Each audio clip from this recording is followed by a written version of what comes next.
Hi students, நம்ம வந்துட்டு இடர்கள் லெசன் பார்த்துட்ருக்கோம். அதில் இடர்களின் வகைகள், இயற்கையினால் ஏற்படும் இடர்கள், மனித செயல்களால் ஏற்படும் இடர்கள் மற்றும் சமூக இயற்கை காரணிகளால் ஏற்படும் இடர்கள் பற்றி நம்ம பார்த்துட்ருந்தோம். ஸோ அதில் பார்த்திங்கன்னா நிலநடுக்கம் பற்றி பார்த்தோம், நில அதிர்வு, வெள்ளப்பெருக்கு பற்றி பார்த்தோம். இப்போ வந்துட்டு சூறாவளி புயல்கள் அப்படின்றத பற்றி பார்ப்போம். ஸோ பார்த்திங்கன்னா சூறாவளி புயல்கள் எப்படி உருவாகுது அப்படின்னா பார்த்திங்கன்னா இந்த ஈக்குவேட்டர் ரீஜன் இருக்குது இல்லைங்களா, அதாவது சூரிய கதிர்களுக்கு பக்கமாக இருக்கக்கூடிய பகுதிகள். ஓகே, ஸோ அந்த ஈக்குவேட்டர் ரீஜனில் வந்துட்டு கடல் மட்டம் என்ன பண்ணுன்னா அதிக அளவு வெப்பத்தை இழுக்கும். ஓகே, அதிக அளவு வெப்பம் வந்துட்டு கடல் மட்டத்தில் படும். ஸோ அந்த மாதிரி கடல் மட்டத்தில் நம்ம பூமி வந்துட்டு என்ன பண்ணுது, ரொட்டேட் ஆகிட்டுருக்கு, சுற்றிட்டுருக்கு. ஸோ அந்த சுற்றிட்டு இருக்கும்போது எல்லா பக்கத்துலேருந்தும் காற்று வந்துட்டு என்ன ஆகும்னா அடிக்கும். ஸோ அந்த மாதிரி அடிக்கும்போது அந்த கடல் மட்டம் வந்துட்டு சூடாகி அது எழும்பும்போது என்ன ஆகுனா, காற்று எல்லா பக்கத்துலேருந்தும் அடிக்கும்போது அது என்ன ஆகும்னா அந்த ஹீட்டு வந்துட்டு வாட்டர் வேப்பரோட மேலே நோக்கி எழும். ஸோ அதை தான் என்ன சொல்கிறோன்னா சூறாவளி அப்படின்னு சொல்லி சொல்கிறோம். ஓகேங்களா. ஸோ அது வந்துட்டு பார்த்திங்கன்னா வடக்கு அரைக்கோளத்தில் வந்துட்டு கடிகார ஹெமிஸ்பியர், நார்த்தர்ன் ஹெமிஸ்பியர்னு சொல்லுவோம் இல்லையா, அதுதான் வட அரைக்கோளத்தில் கடிகாரம் மாதிரி சுற்றும். ஓகேவாங்க. ஸோ தென் திசையில் நோக்கும்போது தென் அரைக்கோளத்தில் பார்த்திங்கன்னா கடிகார திசையில் சுழலும், எதிர் திசையில் சுற்றும். ஓகேவா. ஸோ பார்த்திங்கன்னா அயனமண்டல சூறாவளி கடும் காற்று பேரலைகள் மற்றும் கனத்த மழையால் வெள்ளப்பெருக்கு ஏற்படுத்துது. ஸோ இந்த அயனமண்டலம் ஈக்குவேட்டர் ரீஜன் பார்த்தோம் இல்லையா, இந்த சூறாவளிகள் பார்த்திங்கன்னா அதிக அளவு பார்த்திங்கன்னா காற்றழுத்தம் உள்ளதாக இருக்கும். அதனால் பார்த்திங்கன்னா கனத்த மழையை கொடுக்கக்கூடியதாக இருக்கும். இதோட வேகம் பார்த்திங்கன்னா 200 கிலோமீட்டர் வரைக்கும் இருக்கும். அது மட்டும் இல்லை, 50 சென்டிமீட்டர் வரைக்குமே மழைப்பொழிவை கொடுக்கக்கூடிய காற்றாக இருக்கும். ஓகே, ஸோ இந்த மாதிரி வெப்பமண்டல சூறாவளிகள், அதாவது பார்த்திங்கன்னா வெப்பமண்டலத்தில் எப்படி உருவாகுதுன்னு சொன்னேன் இல்லைங்களா, அது ஈக்குவேட்டர் வெப்பமண்டல சூறாவளி. அதாவது பார்த்திங்கன்னா கடல் வந்துட்டு அந்த வெப்பத்தை அதிகமாக இழுத்து பூமியோட சுழற்சினால் அது அந்த காற்று எல்லா திசையிலிருந்தும் அங்கே அடிக்கும்போது அந்த வெப்பமண்டல இது வந்துட்டு சுழற்சிக்கு உள்ளாகும். அந்த பகுதி வந்துட்டு அப்படியே மேலெழும்பும். ஓகேங்களா. ஸோ இந்த மாதிரி எழும்புறது தான் சூறாவளி அப்படின்னு சொல்லி சில வெப்பமண்டல சூறாவளி அப்படின்னு சொல்லி சொல்கிறோம். ஓகே, இது வந்துட்டு என்ன பண்ணுன்னா கடல் நீரில் வந்துட்டு எழுச்சியை உருவாக்கும். புயல் அலை, அதை தான் என்ன சொல்கிறோன்னா புயல் அலைகள் என்கிறோம். ஓகேவா. இது வந்துட்டு ஆழமற்ற பகுதியில் வேவ்ஸ் வருது இல்லைங்களா, அலைகள் வரக்கூடிய பகுதிகளை இதை நம்ம அதிகமாக பார்க்கலாம். ஓகே, ஸோ இந்த மாதிரி புயல் அலைகளால் பாதிக்கப்படக்கூடிய பகுதிகள் இந்தியாவில் என்னென்ன அப்படின்னு சொல்லி பார்க்கலாம். ஓகேங்க. இதில் வந்துட்டு கிழக்கு கடற்கரையோரம் மற்றும் மேற்கு கடற்கரையோரம் இந்த பகுதிகள் தான் பார்த்திங்கன்னா சுற்றி என்ன பண்ண விட்டுருக்குது, கடலால் சூழப்பட்டு இருக்குது. ஸோ எந்தெந்த பகுதிகள்லாம் பாதிப்புக்கு உள்ளாகுது அப்படின்னு சொல்லி பார்ப்போம். ஸோ பார்த்திங்கன்னா ஒடிசாவில் வடக்கு பகுதி மற்றும் மேற்கு வங்காள கடற்கரையோரம் வந்துட்டு பாதிக்கப்படுது. அதுக்கப்புறம் பார்த்திங்கன்னா ஒங்கோல், மசூலிப்பட்டினம் இதுக்கு இடையில் உள்ள ஆந்திர கடற்கரை பாதிக்கப்படுது கிழக்கு பகுதியில். அடுத்தது பார்த்திங்கன்னா தமிழக கடற்கரையில் 13 கடலோர மாவட்டங்களும், அதே மாதிரி பார்த்திங்கன்னா நாகப்பட்டினம் மற்றும் கடலூர் மாவட்டம் வந்துட்டு புயல் அலைகளால் நிகழ்வுகள் அதிக அளவுக்கு பாதிப்புக்கு உள்ளாகுது. 13 கடலோர மாவட்டங்கள், அதில் அதிக அளவாக பாதிக்கக்கூடியது பார்த்திங்கன்னா நாகப்பட்டினம் மற்றும் கடலூர். ஓகேவா, தமிழ்நாட்டில். ஸோ இது மேற்கு பகுதியில் எந்தெந்த பகுதிகள் வந்துட்டு ஸ்டேட்டெல்லாம் வந்துட்டு பாதிக்கப்படுது பார்த்திங்கன்னா மகாராஷ்டிரா கடற்கரை, வட ஹர்னையார், தென் குஜராத்தை ஒட்டிய கடற்கரை பகுதி மற்றும் வந்துட்டு காம்பே வளைகுடா இது சுற்றியுள்ள கடற்கரை பகுதியெல்லாம் பார்த்திங்கன்னா அதிகமாக பாதிக்கப்படுது. இது இல்லாமல் கட்ச் வளைகுடா சுற்றியுள்ள கடலோர பகுதிகளும் பார்த்திங்கன்னா வந்துட்டு அதிக அளவு பாதிக்கப்படுது. ஓகேங்களா. அடுத்தது வந்துட்டு வறட்சி. சூறாவளி பார்த்தோம், அடுத்தது வறட்சி. ஓகேவா. வறட்சி அப்படின்னா என்னென்னா தொடர்ந்து மழை பெய்யாமல் இருக்கிறது தான், நீர் பற்றாக்குறையை தான் என்ன சொல்லுவோன்னா வறட்சி அப்படின்னு சொல்லி சொல்லுவோம். ஓகேங்களா.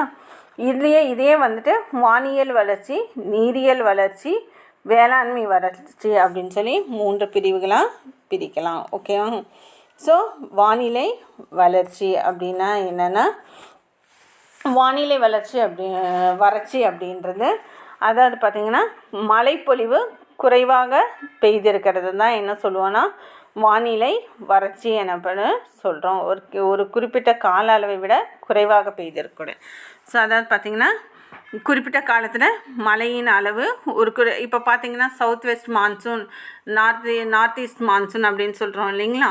ஸோ அந்த மான்சூன் தான் நம்ம இந்தியாவுக்கு வந்துட்டு தென்மேற்கு பருவக்காற்று மற்றும் வடகிழக்கு பருவக்காற்று அப்படின்னு சொல்கிறோம்.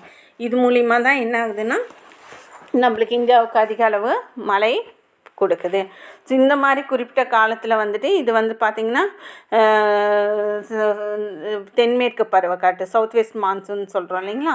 அது பார்த்திங்கன்னா ஜூன்லேருந்து செப்டம்பர் மட்டும் என்ன கொடுக்குன்னா பருவமழையை நம்மளுக்கு கொடுக்கும். அதே மாதிரி நார்த் ஈஸ்ட் மான்சூன் பார்த்திங்கன்னா அக்டோபர்லேருந்து டிசம்பர் மட்டும் நம்மளுக்கு மழையை கொடுக்கும். ஓகேங்களா. ஸோ இந்த மாதிரி குறிப்பிட்ட காலத்தில் மழையோட அளவு குறிப்பிட்ட அளவு பெய்யாமல் போகிறது தான் என்ன சொல்கிறோன்னா வானிலை வறட்சி அப்படின்னு சொல்கிறோம்.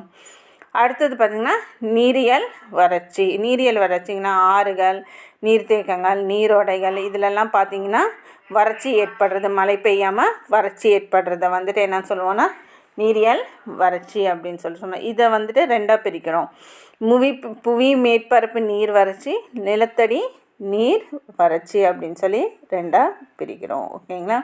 புவியோட மேற்பரப்பில் ஓடக்கூடிய ஆறுகள், நீரோடைகள், நீர்த்தேக்கங்கள் இதிலெல்லாம் இருக்கக்கூடிய வறட்சி வந்துட்டு புவி மேற்பரப்பு நீர் வறட்சி அப்படின்னு சொல்லுவோம். நிலத்தடி நீர் வறட்சி அப்படின்னா இப்போ போர்லெல்லாம் பார்த்திங்கன்னா தண்ணி எடுக்கிறோம் இல்லைங்களா, அதெல்லாம் பார்த்திங்கன்னா கம்மியாகி போகிறது, போரில் தண்ணி வராமல் போகிறது, போரில் தண்ணியோட அளவு கம்மியாகிறது, இதெல்லாம் தான் என்ன சொல்லுவோன்னா நிலத்தடி நீர் வறட்சி அப்படின்னு சொல்லுவோம். அடுத்தது வேளாண் வறட்சி. ஓகேங்களா. ஸோ பார்த்திங்கன்னா மழை அதிகம் பெய்யாமல் பற்றாக்குறையாக பெய்கிறது தான் என்னன்னு சொல்லுவோன்னா வேளாண் பயிர்கள் வளர்ச்சி, அதாவது வேளாண் வறட்சி அப்படின்னு சொல்கிறோம். அப்போ என்ன ஆகும்னா வேளாண் பயிர்கள் பாதிப்புக்கு உள்ளாகும். ஸோ இந்தியாவில் வந்துட்டு பார்த்திங்கன்னா நிலங்கள்லாம் இந்த மாதிரி பிளவுபட்டு காணப்படும். ஸோ இந்த வீடியோவில் பார்க்குறீங்க இல்லையா, இந்த மாதிரி என்ன ஆகும்னா விவசாய நிலங்கள்லாம் வந்துட்டு பிளவுபட்டு காணப்படும். இதை தான் என்ன சொல்கிறோன்னா வேளாண் வறட்சி அப்படின்னு சொல்கிறோம்.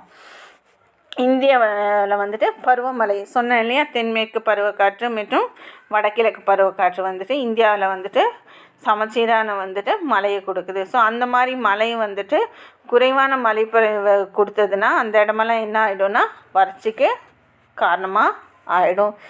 ஸோ மிக குறைவான மழை பெய்யக்கூடிய பகுதிகள் வந்துட்டு என்ன ஆகுதுன்னா வறட்சினால் பாதிக்கப்படுது. அது மட்டும் இல்லாமல் அதிக அளவு மழை பெய்யாமல் கண்டினியூவாக மழை இல்லாமல் இருந்ததுனாலும் அது வந்துட்டு என்ன ஆகிடும் வறட்சிக்கு காரணமாக ஆகிடும். ஸோ அந்த மாதிரி ஆகும்போது தான் இந்த மாதிரி வேளாண் நிலங்களெல்லாம் வந்துட்டு பிளவுபட்டு போகிறதுக்கு காரணம். ஓகே. ஸோ இதில் பார்த்திங்கன்னா அதிக வறட்சிக்கு உள்ளாகும் பகுதிகளெல்லாம் பார்த்திங்கன்னா அகமதாபாத் முதல் கான்பூர் வரை உள்ள வறண்ட மற்றும் அதே மாதிரி அரை வறண்ட பகுதிகள், கான்பூர் முதல் ஜலந்தர் வரை உள்ள பகுதிகள் வந்துட்டு வறட்சிக்கு உள்ளாகுது. அதே மாதிரி பார்த்திங்கன்னா மேற்கு தொடர்ச்சி மலையின் காற்று மறைவு பகுதிகளில் அமைந்துள்ள வறட்சி பகுதிகள், மேற்கு தொடர்ச்சி மலை பகுதிகள் இருக்கு இல்லையா. ஸோ அந்த பகுதிகளை வந்துட்டு காற்று வந்துட்டு பார்த்திங்கன்னா விண்ட்வர்ட் சைடு, லீவர்ட் சைடு அப்படின்னு சொல்லுவோம். ஓகேங்களா. விண்ட்வர்ட் சைடுனா என்னென்னா காற்று வரக்கூடிய பகுதிகள். அந்த பகுதியில் என்ன இருக்கும்னா மேகமூட்டங்கள், அதாவது பார்த்திங்கன்னா மேகமூட்டங்கள் மலையை தாங்கி வரும்போது அது என்ன ஆகும்னா அந்த மலையை தாங்கி வரும்போது அந்த மவுண்டன் வந்துட்டு தடுத்து என்ன ஆகும்னா அந்த காற்று வந்து தடுத்து அந்த இடத்துல வந்துட்டு மழையை பெய்ய வைக்கும். ஸோ இதை தான் என்ன சொல்லுவோன்னா விண்ட்வர்ட் சைடுன்னு. அதுக்கு பின்னாடி இருக்கக்கூடிய லீவர்ட் சைடு, அந்த மலைப்பகுதி மவுண்டனுக்கு பின்னாடி இருக்கக்கூடிய பகுதியை வந்துட்டு லீவர்ட் சைடுன்னு சொல்லுவோம். அந்த மாதிரி பகுதிகள் என்ன ஆகும்னா வறட்சிக்கு உள்ளாயிடும். ஏன்னா அந்த மவுண்டன் தடுத்துறதுனால மழைப்பொழிவு ஃப்ரண்ட் சைடு வந்துடுது. ஸோ பேக் சைடு வந்துட்டு என்ன இருக்காது, மழைப்பொழிவு இருக்காது. ஸோ இதை தான் என்ன சொல்கிறோன்னா மேற்கு தொடர்ச்சி மலையில் உள்ள காற்று மறைவு பகுதிகள் அப்படின்னு சொல்கிறோம். ஓகேங்களா. ஸோ சூறாவளி பார்த்தாச்சு, வறட்சிகள் பார்த்தாச்சு. அடுத்தது நிலச்சரிவுகள். ஸோ நிலச்சரிவுகள் இது பார்த்திங்கன்னா நிலச்சரிவு வந்து பார்த்திங்கன்னா புவியீர்ப்பு விசையினால் பாறைகள் மற்றும் தாவரங்கள் மலைச்சரிவுகள் கீழோக்கி புவியீர்ப்பு விசையினால் இதனால் என்ன பண்ணுதுன்னா தாவரங்கள் பாறைகள் மற்றும் மண் இதெல்லாம் என்ன ஆகுதுன்னா கீழ் நோக்கி வேகமாக நகர்ந்து செல்வதை தான் என்னன்னு சொல்கிறோன்னா நிலச்சரிவு அப்படின்னு சொல்லி சொல்கிறோம். இது வந்து பார்த்திங்கன்னா திடீர்னு ஏற்படக்கூடிய ஒரு விஷயம். அதே மாதிரி அடிக்கடியெல்லாம் நடக்காது, அரிதாக அந்த பகுதியோட இதுக்கு தகுந்த மாதிரி லேண்டோட அமைப்புக்கு தகுந்த மாதிரி என்ன இருக்குன்னா வந்துட்டு நிகழக்கூடியதாக இருக்கும். மண்ணோட தன்மைக்கு ஏற்ற மாதிரி இருக்கக்கூடிய ஒன்று. ஓகேவா? ஸோ பார்த்திங்கன்னா இது வந்துட்டு கனமழை அதாவது செங்குத்து சரிவு அப்படி இல்லை செங்குத்தாக இருக்கக்கூடிய சரிவு பகுதிகளும் கனமழை அதிகமாக வரக்கூடிய நிலச்சரி பகுதிகள்லேயும் இது வந்துட்டு அதிகமாக காணப்படும் நிலச்சரிவுகள் வரும். ஸோ கனமழை அதிகமாக இருந்து இது பார்த்திங்கன்னா செங்குத்தாக இருந்ததுன்னா மலைப்பகுதி அந்த இடத்துல வந்துட்டு நிலச்சரிவு ஏற்பட காரணமாக இருக்குது. ஸோ இது எதனால் ஏற்படுது அப்படின்னு பார்த்திங்கன்னா நிலத்தோட அமைப்பு. அதே மாதிரி பார்த்திங்கன்னா காடுகளெல்லாம் நம்ம அழிச்சிட்டு வரனால மரங்கள் வந்துட்டு மண்களை வந்துட்டு என்ன பண்ணுறது இறுகி பிடிச்சிருக்கும். ஸோ அதனால் நிலச்சரிவுகளை வந்துட்டு வராமல் என்ன பண்ணுன்னா மரங்கள் காப்பாற்றும். ஸோ மரங்களை அழிச்சிட்டனால என்ன ஆகுதுன்னா நிலச்சரிவுக்கு காரணமாக இருக்குது. அதே மாதிரி நில அதிர்வும் ஒரு காரணம். எரிமலை வெடிப்பு. ஸோ எரிமலை வெடிப்பும் வந்துட்டு இதற்கு ஒரு காரணம். அதே மாதிரி சுரங்கம் நம்ம வந்துட்டு தோன்றதுனால என்ன ஆகுதுன்னா பூமி அதிர்வுக்கு உள்ளாகுது. ஸோ இதனாலேயும் என்ன ஆகும்னா நிலச்சரிவு ஏற்படும். அடுத்தது பார்த்திங்கன்னா மலைப்பிரதேசங்கள்லாம் பார்த்திங்கன்னா இது அதிகமாக வந்துட்டு பிளைன் ஏரியாவோட ஹில் ஸ்டேஷனில் தான் அதிகமாக வந்துட்டு நிலச்சரிவுகள் ஏற்படும். இதில் பார்த்திங்கன்னா மலை பிரதேசங்களில் பார்த்திங்கன்னா சாலைகள் இருப்பு பாதைகள் கட்டுமானம் ஆகிய நிலச்சரிவுகள் ஏற்படுவதற்கு மற்ற காரணங்களாக அமைந்துள்ளது. இந்த பகுதிகளெலாம் பார்த்திங்கன்னா நிலச்சரிவு வந்துட்டு நடக்கக்கூடிய பகுதிகளாக இருக்குது. ஸோ இந்தியாவில் பார்த்திங்கன்னா சுமார் 15% நிலப்பரப்பு வந்துட்டு நிலச்சரிவு அபாயத்திற்கு உள்ளாக பகுதிகளாக இருக்குது. இதில் பார்த்திங்கன்னா இமயமலை சரிவுகள், மேற்கு தொடர்ச்சி மலை சரிவுகள் மற்றும் ஆற்று பள்ளத்தாக்கு பகுதி சில நிலச்சரிவுகள் இதெல்லாம் வந்துட்டு அதிகம் வந்துட்டு நிலச்சரிவுக்கு உட்படக்கூடிய பகுதிகளாக அபாயத்துக்கு உட்படக்கூடிய பகுதிகளாக இருக்குது. தமிழ்நாட்டில் பார்த்திங்கன்னா கொடைக்கானல், அதாவது திண்டுக்கல் மாவட்டத்தில் இருக்கக்கூடிய கொடைக்கானல், உதகமண்டலம் நீலகிரி மாவட்டத்தில் இருக்கக்கூடிய உதகமண்டலம் அதுதான் ஹில் ஸ்டேஷன்ஸ். ஓகேங்களா? ஸோ மலைப்பகுதிகள் வந்துட்டு நிலச்சரிவுகளுக்கு காரணமாக அபாயகரத்துக்கு பாதிப்புக்குள்ளாகக்கூடிய பகுதிகளாக இருக்குது. அடுத்தது எடுத்துக்கிட்டோம்னா சுனாமி பேரலைகள் எதனால் உருவாகுது அப்படின்னு பார்த்திங்கன்னா சுனாமி பேரலைகள் பார்த்திங்கன்னா வந்துட்டு கடலடியில் நிலக்கூடிய நில அதிர்வுனால தான் வந்துட்டு சுனாமி வந்துட்டு ஏற்படுது. ஓகேங்களா? ஸோ இந்த கடல் அதிர்வு வந்துட்டு என்ன ஆகும்னா கடல் அதிர்வு மற்றும் எரிமலை வெடிப்பு இதெல்லாம் வந்துட்டு கடல் அடியில் வந்துட்டு என்ன பண்ணுன்னா ஏற்படும் போது அது வந்துட்டு பேரலையாக அது வந்துட்டு கடலை வந்துட்டு அதிர்வுக்குள்ளாகும். அப்போ வந்துட்டு அதிரும்போது கடல் வந்துட்டு அதிர்வுக்குள்ளாகும்போது அந்த தண்ணி வந்துட்டு ஒரு பக்கமாக தள்ளப்படுது. அந்த மாதிரி தள்ளப்படும் போது தான் அலைகள் வந்துட்டு மிகப்பெரிய அந்த தண்ணியோட ஃபோர்ஸ்னால் என்ன ஆகுதுன்னா வரக்கூடிய அலைகள் கரையை கடக்கும்போது மிகப்பெரிய அலைகளாக அந்த நில அதிர்வு எந்த அளவுக்கு ஆகிருக்கோ அந்த அளவுக்கு அலைகளோட உயரம் வந்துட்டு அதிகரிச்சிருக்கும். ஸோ அந்த மாதிரி வரக்கூடியது தான் என்ன சொல்லுவோன்னா சுனாமி அப்படின்னு சொல்லுவோம். ஓகேங்களா? ஸோ இது பார்த்திங்கன்னா கரையை கடக்கும்போது பொதுவாக கடற்கரை பகுதிகளில் மணிக்கு சுமார் பார்த்திங்கன்னா 640 கிலோமீட்டர்லேருந்து 960 கிலோமீட்டர் வேகம் வரை ஸ்பீடில் போகக்கூடியது. ஸோ இது வந்துட்டு கடலோரவாசிகளுக்கு எப்போவுமே பேராபத்தை உருவாக்கக்கூடியதாக இருக்குது. ஓகேங்களா? இதுதான் என்ன சொல்லுவோன்னா சுனாமி அலைகள் அப்படின்னு சொல்லுவோம். அடுத்தது பார்த்திங்கன்னா அபாயகர கழிவுகள். ஓகேங்களா. ஸோ பார்த்திங்கன்னா மனிதர்களுக்கு பெரும் தாக்கத்தை இப்போ பார்த்திங்கன்னா ஃபார் எக்ஸாம்பிள் எடுத்துக்கிட்டோம்னா அபாயகர கழிவுகள்னு பார்த்திங்கன்னா நம்ம தமிழ்நாட்டில் தோல் தொழிற்சாலைகளை எடுத்துக்கலாம்.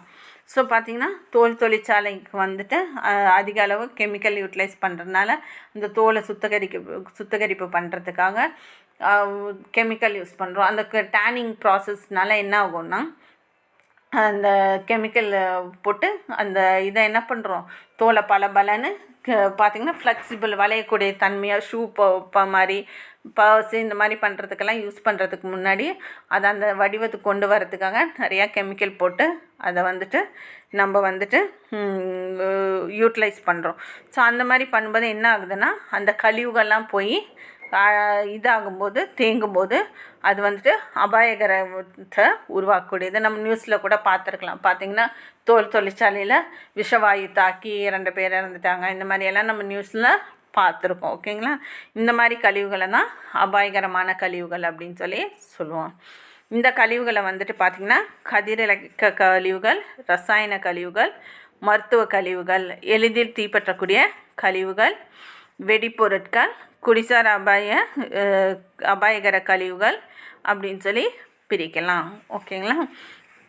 ஸோ பார்த்திங்கன்னா கதிரியக்க பொருள்கள், ஸோ அணுமின் நிலையத்தில் பயன்படுத்தக்கூடிய கருவிகள் மற்றும் பயன்படுத்தாத எரிபொருள் குழாய்கள் இதெல்லாம் வந்துட்டு கதிரியக்கத்துக்கு காரணமாக இருக்கலாம். ஸோ பார்த்திங்கன்னா அணுமின் நிலையத்துலேருந்து கதிரியக்கம் வெளியில் வர்றதுக்கு இது வந்துட்டு காரணமாக இருக்கலாம். இந்த மாதிரி பழுதடைந்த இல்லை பயன்படுத்தாத கருவிகள்.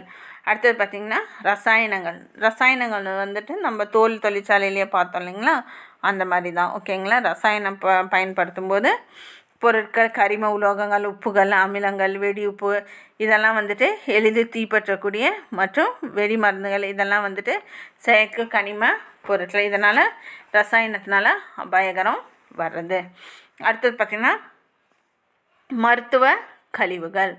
ஸோ பார்த்தீங்கன்னா ஊசிகள், கட்டு துணிகள், காலாவதியான மருந்து பொருட்கள் இதெல்லாம் இப்போ வந்து பார்த்திங்கன்னா பயன்படுத்தப்பட்ட இந்த ஊசிகள் இந்த கழிவுகள்லாம் பார்த்திங்கன்னா அபாயகரமானது. ஓகேங்களா. ஸோ இதில் பார்த்திங்கன்னா போபாலில் வந்துட்டு ஒரு கதிரியக்க மெஷினை வந்துட்டு தூக்கி போட்டாங்க. வேண்டாம் அப்படின்னு சொல்லி தூக்கி போட்டாங்க. ஆனால் அதுலேருந்து கதிரியக்கம் வெளியில் வந்து அங்கே வேலை செஞ்சுட்டு இருந்த பணியாளர்கள், அங்கே சுற்றுப்புற இருக்கவங்கெல்லாம் பாதிக்கப்பட்டு இறந்துட்டாங்க. இது வந்துட்டு மிகப்பெரிய ட்ராஜடி நடந்த இன்சிடெண்ட். ஓகேங்களா. ஸோ இந்த மாதிரி மருத்துவ கழிவுகள் மிகப்பெரிய பாதிப்புக்கு உள்ளாகுது. ஓகே. இதை வந்துட்டு போபால் ட்ராஜடி அப்படின்னு சொல்லி சொல்லுவோம். அடுத்தது பார்த்திங்கன்னா எளிதில் தீப்பற்றக்கூடிய கழிவுகள். ஸோ பார்த்திங்கன்னா கரிம கரைப்பான்கள், எண்ணெய்கள், குலைமையூட்டிகள் ஆகிய உருக்குலைந்த பொருட்கள். அதாவது பார்த்திங்கன்னா பிளாஸ்டிக்ஸ். ஓகேவா. பிளாஸ்டிக்ஸை வந்துட்டு உருக்குலைக்கும் போது ஸோ அதெல்லாம் மற்றும் கரிம சக்திகள் இதெல்லாம் வந்துட்டு பார்த்திங்கன்னா எளிதில் தீப்பிடிக்கக்கூடிய பொருட்கள். ஸோ இதனால் என்ன ஆகிடும்னா தீப்பிடித்து அபாயத்துக்கு உள்ளாகலாம். ஸோ அடுத்தது பார்த்திங்கன்னா வெடிப்பொருட்கள். ஸோ வெடிப்பொருட்கள் வந்துட்டு என்ன பண்ணுறோன்னா நம்ம வந்துட்டு ஒவ்வொரு நாட்டோட ஸ்ட்ராங் கண்ட்ரி, வலிமை வாய்ந்த நாடு அப்படின்னு சொல்லி காட்டுறதுக்காக நம்ம என்ன பண்ணுறோன்னா வெடிப்பொருட்களை தயாரிக்கிறோம். அதே மாதிரி மிசைல், ஏவுகணை இதெல்லாம் என்ன பண்ணுறோம் தயாரிக்கிறோம். ஸோ இதெல்லாம் தயாரிக்கும் போது பார்த்திங்கன்னா அதில் உற்பத்தி கழிவு வந்துட்டு அதே மாதிரி வாயு கசிவு, தொழிலகங்களில் வந்துட்டு வாயு கசிவு உற்பத்தி செய்கிறதுக்கான கழிவுகள் மட்டும், இதெல்லாம் உற்பத்தி செய்கிறதுக்கான கழிவுகள். அது இல்லாமல் அந்த வாயு வந்துட்டு கசிவுனால் ஏற்படக்கூடிய கழிவுகள் இதெல்லாம் வந்துட்டு அபாயகரமானது. ஓகேங்களா. அடுத்தது வந்துட்டு குடிசார் அபாயகர கழிவுகள். இதெல்லாம் அப்படின்னா என்னென்னா இந்த பூச்சிக்கொல்லி பெஸ்டிசைட்ஸ்ன்னு சொல்கிறோம் இல்லையா, பூச்சிக்கொல்லி மருந்துகள், இதுவும் எண்ணெய் கழிவுகள், வாங்கல் மின் கலன்கள் மற்றும் குடிசார் மின் கலன்கள் இதெல்லாம் பார்த்திங்கன்னா என்ன ஆகும்னா அபாயகரத்தை உருவாக்கக்கூடியது. ஸோ நம்ம சொல்கிறோம் இன்றைக்கி வந்துட்டு பார்த்திங்கன்னா அந்த காலத்தில் இருக்கிறவங்கெல்லாம் 70 வயசு 90 வயசு மட்டுமே வாழ்ந்திருக்காங்க. ஸோ இன்றைக்கி இருக்கிறவங்களோட லைஃப்பெல்லாம் பார்த்திங்கன்னா 65-70க்குள்ளவே எல்லாருமே இறந்துடுறாங்க. 80-90 வயசு மட்டும் வாழ்கிறதில்ல. அதுக்கு காரணம் என்னென்னா நம்ம யூஸ் பண்ணக்கூடிய பெஸ்டிசைட்ஸ் தான், பூச்சிக்கொல்லி மருந்துகள். பூச்சிகளை வந்துட்டு தாவரங்கள்லேருந்து கொல்றதுக்காக என்ன பண்ணுறாங்க பூச்சிக்கொல்லி மருந்துகள் உருவாக்குறாங்க, தெளிக்கிறாங்க. ஸோ அதனால் என்ன ஆகிடுதுன்னா அது பூச்சிகள் இருக்கிறதுனால நம்மளும் கொஞ்சமாக அதை என்ன எடுக்கிறோம், உள்ளே இன்டேக் பண்ணுறோம், நம்மளும் அதை சாப்பிட்றோம். ஸோ இதனால் என்ன ஆகுதுன்னா இன்றைக்கி வந்துட்டு லைஃபோட எக்ஸ்டென்சிட்டி குறைந்து இருக்குது. ஓகேங்களா. அடுத்தது காற்று மாசு, பொல்யூஷன் சொல்கிறோம் இல்லைங்களா, அதுதான் ஏர் பொல்யூஷன் அப்படின்னு சொல்லி சொல்கிறோம்.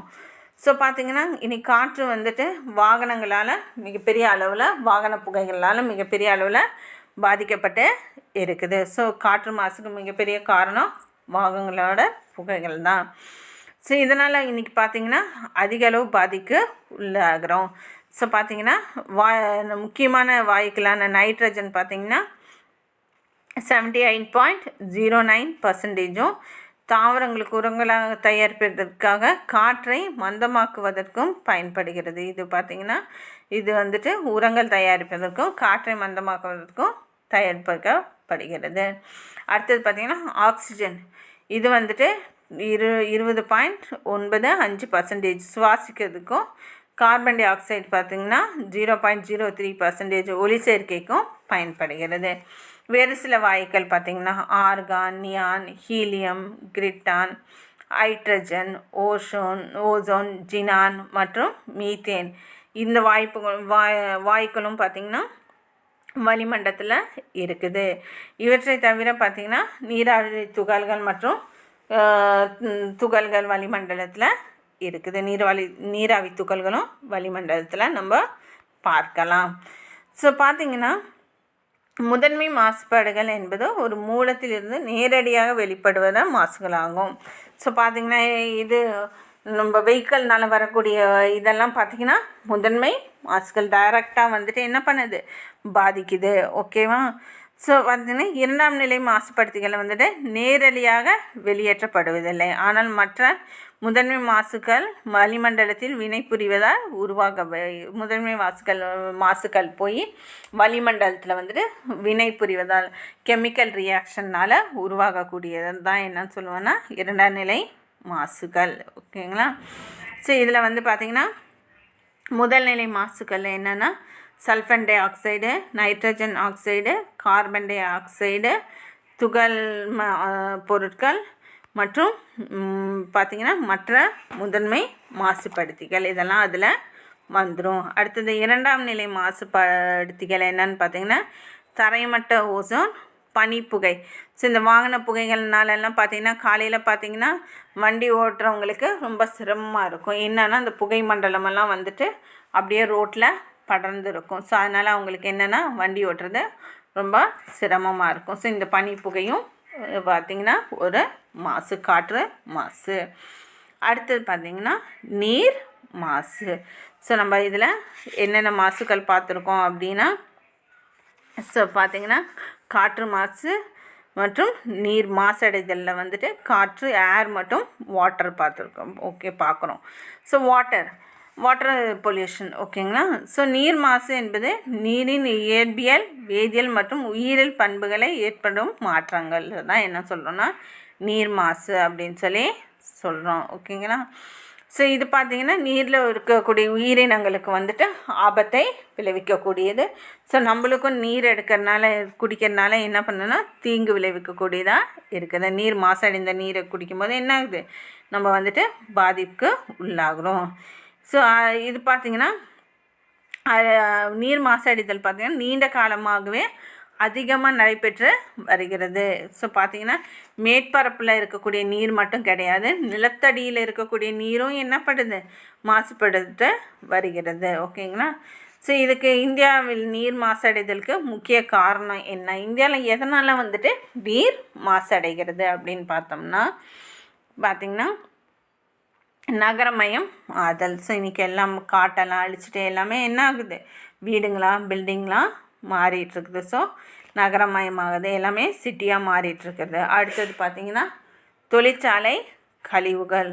ஸோ தொழிற்சாலையில் ஏற்படக்கூடிய கழிவுகளும் இதற்கு ஒரு காரணம். தொழிற்சாலையிலேருந்து என்ன பண்ணுறாங்க, கழிவுகளெல்லாம் வெளியில் விடுறாங்க, அது இல்லாமல் ஓடக்கூடிய ஆறுலலாம் கலந்து விட்டுறாங்க. ஸோ இதெல்லாம் என்ன ஆகுது, மாசு அடையிறதுக்கு காரணமாக எடுத்துருக்குது. அதனால் அடுத்தது கழிவுநீர் நினச்சி பாருங்கள், கழிவுநீரெல்லாம் பார்த்திங்கன்னா ஒவ்வொரு ரிவர்லேயுமே கலக்குது. எத்தனை கழிவுநீர்கள் வந்துட்டு ஒவ்வொரு ரிவர்லேயுமே கொண்டு போய் கலக்கப்படுது. ஸோ அதனால் என்ன ஆகுதுன்னா, கழிவுநீர் கலக்கப்படுறதுனால நீர் வந்துட்டு மாசடைகிறதுக்கு காரணமாக இருக்குது. அதே மாதிரி கடல் நீர் உட்புகுதல், கடல் நீர் வந்துட்டு உள்ளே புகுறதுனால என்ன ஆகுதுன்னா, பார்த்திங்கன்னா கடல் நீர் சுனாமி இந்த மாதிரி எல்லாம் வரும்போது என்ன ஆகுதுன்னா, கடல் நீர் வந்துட்டு உள்ளே புகுந்துடும். அப்போது என்ன ஆகுன்னா, இது நீர் வந்துட்டு மாசடைஞ்சிரும். நார்மலாக பூமியில் வந்துட்டு என்ன ஆகிடும்னா, உப்பு நீரை வந்துட்டு கீழே உறிஞ்சிரும் பூமி. அதனால் என்ன ஆகிடும்னா, நீரோட மட்டம் வந்துட்டு உப்பாயிடும். ஸோ உப்பு நீராக மாறிடுது. அடுத்தது பார்த்திங்கன்னா திண்ம கழிவுகள்.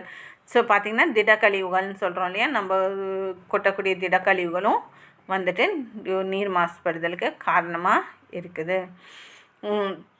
அதே மாதிரி பார்த்திங்கன்னா முறையற்ற வேளாண்மை நடைமுறைகளும் நீர் மாசுபடுதலுக்கு முக்கிய காரணமாக இருக்குது. ஸோ இதை வந்துட்டு தடுக்கணும் இல்லையா, தடுப்பது ரொம்ப முக்கியம். ஸோ எப்படியெல்லாம் இதை தடுக்கலாம் அப்படின்னு சொல்லி பார்க்கலாம். ஓகேங்களா. ஸோ பார்த்திங்கன்னா மனிதனம் மற்றும் பொருளாதார கட்டமைப்புகள் இயற்கை மற்றும் செயற்கை இடர்களாக ஏற்படுகிறது அப்படின்னு சொல்லி நம்ம பார்த்தோம் இல்லைங்களா. ஸோ இதை வந்துட்டு தடுப்பு நடவடிக்கைகள் வந்துட்டு நம்ம வந்துட்டு எடுக்கிறோம். ஸோ தடுப்பு திட்டமிடல், இடரை கண்டறிந்து அந்த இடரை வந்துட்டு எப்படி தடுக்கிறது, பாதிப்பு எந்த அளவுக்கு இருக்குது அப்படின்னு சொல்லி முன்கூட்டியே நம்ம என்ன பண்ணுறோம், மதிப்பிடுறோம். இப்போ பார்த்திங்கன்னா நிவர் புயலாக இருக்கட்டும், புரவி புயலாக இருக்கட்டும், இந்த மாதிரி வரும்போது நம்ம என்ன பண்ணிட்டோம், முன்கூட்டியே திட்டமிட்டுட்டோம். ஸோ இத்தனை கிலோமீட்டர் வேகத்தில் வருது. ஸோ நம்ம இதெல்லாம் ஸ்டெப் எடுத்துட்டோம்னா மக்களை பாதிப்புலேருந்து காப்பாற்றிடலாம் அப்படின்னு என்ன பண்ணாங்க, கடலூர் நாகப்பட்டினம் பகுதியெல்லாம் பார்த்திங்கன்னா கடலோர மக்களெல்லாம் கொண்டு போய் சேஃபான இடத்துல தங்க வச்சுட்டாங்க. ஸோ பார்த்திங்கன்னா தடுப்பு திட்டமிடல். ஸோ முன்கூட்டியே திட்டமிடுது. ஸோ தாமதமான தடுப்பு நடவடிக்கைகள் பொருளாதார இழப்பை அதிகரிக்கக்கூடும். ஸோ இதே தாமதம் இருந்ததுன்னா பார்த்திங்கன்னா என்ன இருக்கும், பொருளாதார இழப்பு. அது மட்டும் இல்லை, மக்களும் என்ன பண்ணியிருப்பாங்க, பாதிப்புக்குள்ளாக இருக்கலாம், இறப்புகள் நடந்திருக்கலாம். ஸோ இந்த மாதிரி எல்லாம் நடந்திருக்கும். ஸோ முன்கூட்டியே திட்டமிடுதல் வந்துட்டு மிகவும் அவசியமான ஒன்றாகும். ஸோ இந்தியா போன்ற வளரும் நாடுகளுக்கு இடர் தடுப்பு நடவடிக்கை மிகவும் சவாலானதாக உள்ளது. எதனால் அப்படின்னு பார்த்தோன்னா, நம்மலாம் பார்த்திங்கன்னா பாப்புலேஷன் கண்ட்ரி. ஸோ நம்ம மக்கள் தொகை அதிகமாக இருக்கிறதுனால இடர் தடுப்பு நடவடிக்கைகள் வந்துட்டு ஒரு சவாலான ஒன்று. ஸோ இருந்தாலும் நம்ம என்ன பண்ணுறோம், பேரழிவுலேருந்து காப்பாற்றுறதுக்காக முன்கூட்டியே பல நடவடிக்கைகள்லாம் எடுக்கப்பட்டு மக்கள் வந்துட்டு பாதுகாக்கப்படுகிறார்கள். இந்த லெசன் இதோட முடிஞ்சதுக்கான நெக்ஸ்ட் லெசன் ஸ்டார்ட் பண்ணுவோம். Thank you girls.